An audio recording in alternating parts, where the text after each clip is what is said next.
Welcome to another deep dive. Today we're going way back in time to 1870s France. We'll be looking at the Army of Chalons. Yeah, it's a fascinating story of, this army they had to build it from scratch, and they were really hoping it would save the entire country.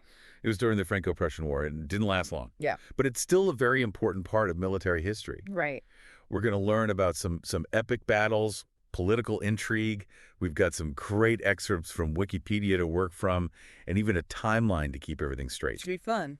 Okay, so first let's set the scene. It's August 1870, and France is...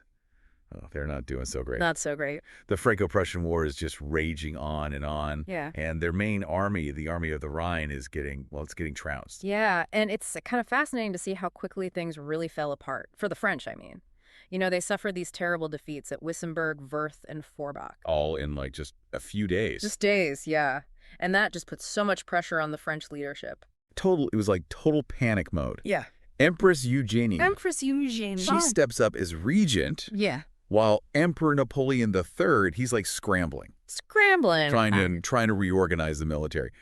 He ends up appointing Marshal Bazaine to lead that Army of the Rhine. Right. Well, that was the plan at least, but that's not exactly how it all played out. Not quite. Bazaine and all of his forces, they ended up getting trapped by the Prussians in Metz.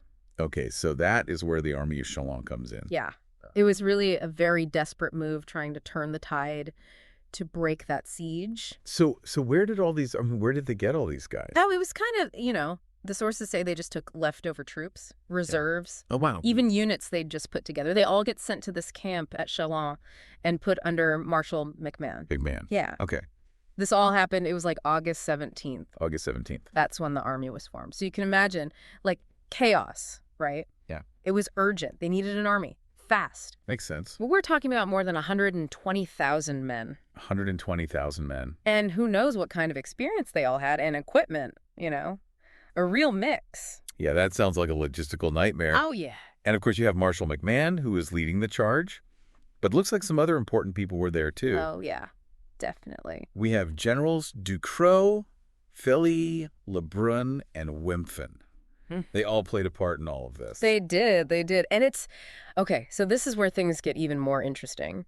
Because McMahon, he decides to try and relieve Bazaine's trapped army. Oh, wow. I mean, talk about a risky move, especially given the state of this army, They were not ready. They actually set off from Reims on August 23rd and started marching towards Sedan and Verdun. Trying to outmaneuver. Yeah, trying to outmaneuver the Prussians. Yeah. So the timeline here gets really crazy. Yeah, it does. You have the French marching northeast, and then the Prussian forces, people like General von der Tann, right on their heels.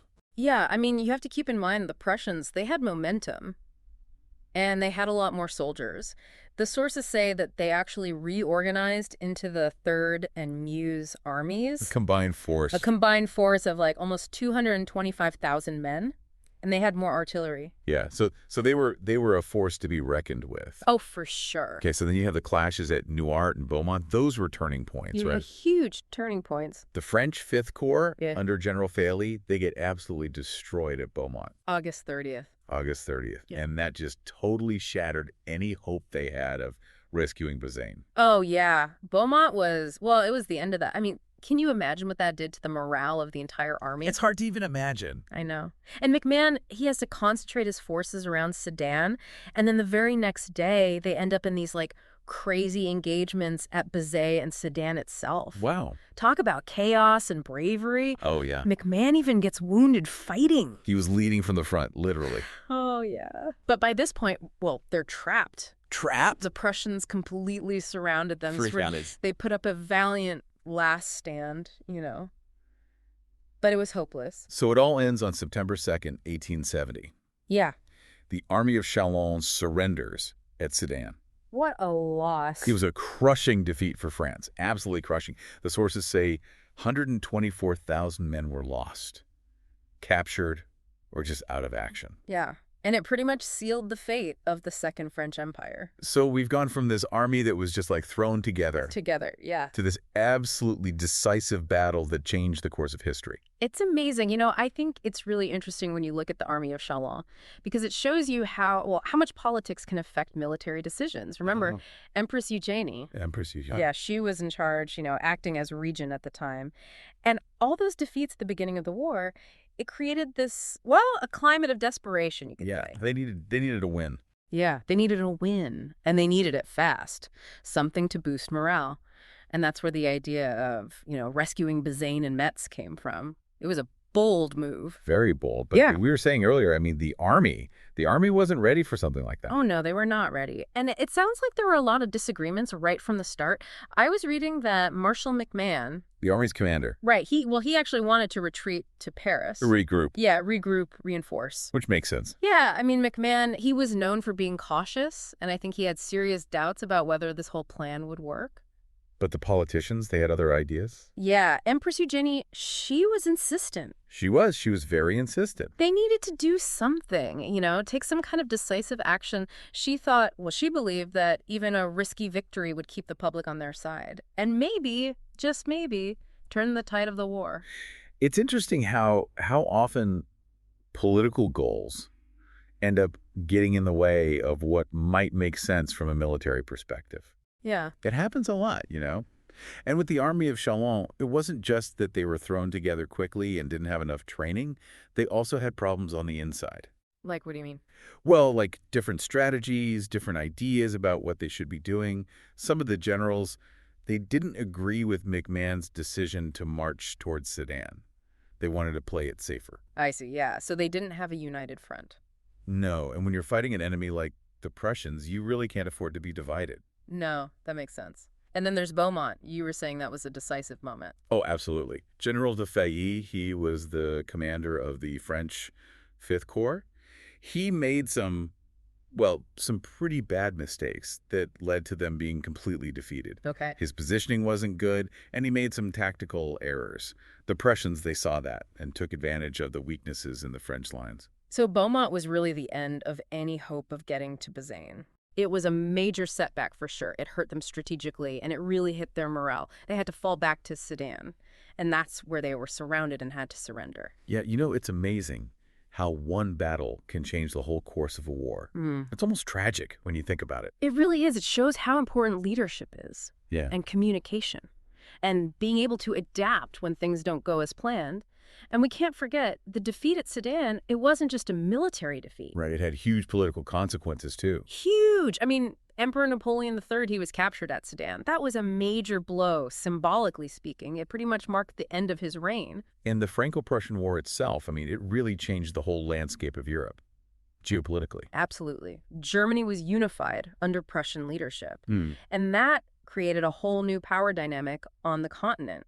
Germany, with its military and its industries, became a real force to be reckoned with, and that changed things for a long, long time. So in a way, everything that happened with the Army of Chalons... It's a short-lived army. Yeah, it all played a part in shaping the future of Europe. It did. It's a good reminder that these things that might seem like isolated events in history, they can actually have really big, unexpected consequences. Yeah, we've talked about the military and the political side of things, but I'm wondering about, the people who were actually there. Yeah, that's an important point. We can't forget that the Army of Chalons was made up of thousands of individuals, each with their own story. Yeah, it's easy to focus on the big picture, the big battles, the strategies, the politics. But you got to remember, all of that involved real people. Thousands of them. Thousands. Ordinary guys, a lot of them probably just conscripted, and suddenly they're in the middle of this brutal war. Imagine that. Just imagine. You're taken away from your family, your life, thrown into this army they've just cobbled together, and then you're sent off to fight. A really powerful enemy. The fear. Oh, yeah. The uncertainty. The scale of it all. You must have been. Overwhelming, I bet. Yeah. The sources we have, they don't really go into too much detail about, individual experiences. Right. But you can find some, like glimpses in some historical accounts or letters from soldiers who were there who survived. And those firsthand accounts, I mean, they really show you the human cost of war. Oh, yeah. In a way that nothing else can. They talk about being exhausted. Exhausted. It's from marching all the time. And hungry. Yeah, constant hunger and this fear. All the time. Yeah, that just never let up. But even with all of that, yeah. you also hear about incredible courage, selflessness. Really? Yeah, and how the soldiers formed these strong bonds with each other. Like a brotherhood. Yeah, exactly. And it just shows you that even in the worst possible situation, the human spirit, it can survive. It can even thrive. Thrive, wow. There's camaraderie, humor, even beauty in the midst of all that ugliness. We often hear so much about the generals and the leaders. Yeah, the big names. But it's those ordinary soldiers who are right there in the thick of it. Yeah, they're the ones who make the real sacrifices. They do. We should remember their stories.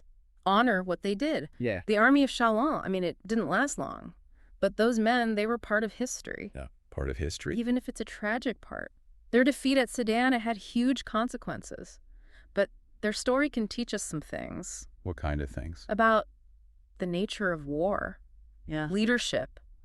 And how resilient people can be. So we've covered a lot of ground today. A lot. We looked at the Army of Chalons, how it came to be. Their campaign. The defeat at Sedan. We talked about the decisions, the people who were calling the shots, and what was happening in the world, in Europe at the time. And we've remembered those soldiers. The ones who actually fought and died. Yeah. Yeah. I hope this deep dive has helped you understand this really fascinating and tragic episode in history. A story of, well, courage, desperation, and the strength of the human spirit. And we hope you'll keep learning about it. Read the source material. Learn more about this important time in European history. Thanks for joining us. Until next time.